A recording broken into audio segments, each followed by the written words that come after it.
উপলক্ষে আজকের এই প্রেস ব্রিফিং। আপনারা যেহেতু আমাদের দ্বিতীয় আপনারা রেডি হলে আমাকে বলবেন কাইন্ডলি। আমাদের জেলা এবং বিভাগের নেতৃবৃন্দরা উপস্থিত আছেন এখানে। আসসালামু আলাইকুম।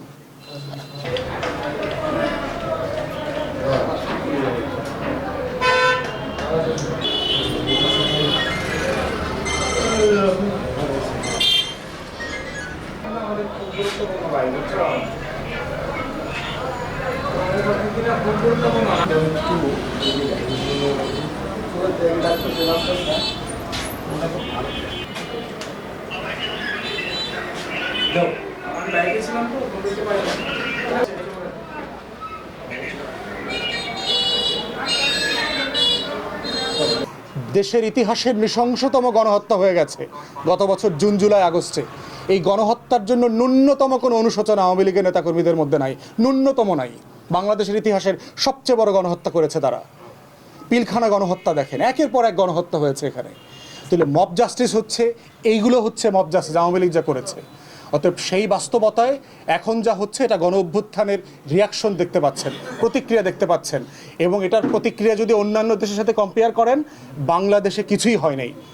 এই সরকার আসার পরে দেখেছেন আপনারা 53 জন হাইকোর্টে বিচারপতি নিয়োগ দিয়েছে, কিন্তু আমরা জানি না যেটা কিভাবে নিয়োগ হয়েছে।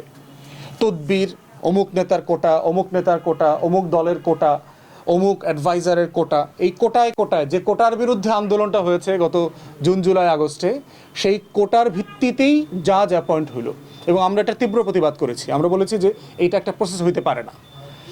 এরপরে আপনারা দেখেছেন যে প্রসিকিউশন অ্যাপয়েন্টমেন্ট যেটা হয় আপনার মানে জেলাগুলোতে আছে, পিপি, এপিপি, এডিশনাল পিপি, জিপি, এই যে 2500-এর মতো পোস্ট আছে সারা বাংলাদেশে, এই 2500 প্রসিকিউশন সদস্য কিভাবে অ্যাপয়েন্টমেন্ট হয় কেউ জানে না। কোটায় অমুক দলের কোটা, অমুক নেতার কোটা, অমুক উপনেতার কোটা, অমুক সহকারী নেতার কোটা, অমুক জেলার নেতার কোটা, এই কোটায় কোটায় এই ধরনের অযোগ্য ম্যাক্সিমাম টাইম আমরা দেখেছি লোকদেরকে, আইনজীবীদেরকে এইসব জায়গায় দেওয়া হয়, যাদের মূল কাজই হচ্ছে সরকারি মামলা ব্যবসা বাণিজ্য করে নিজে টাকা পয়সার মালিক হওয়া।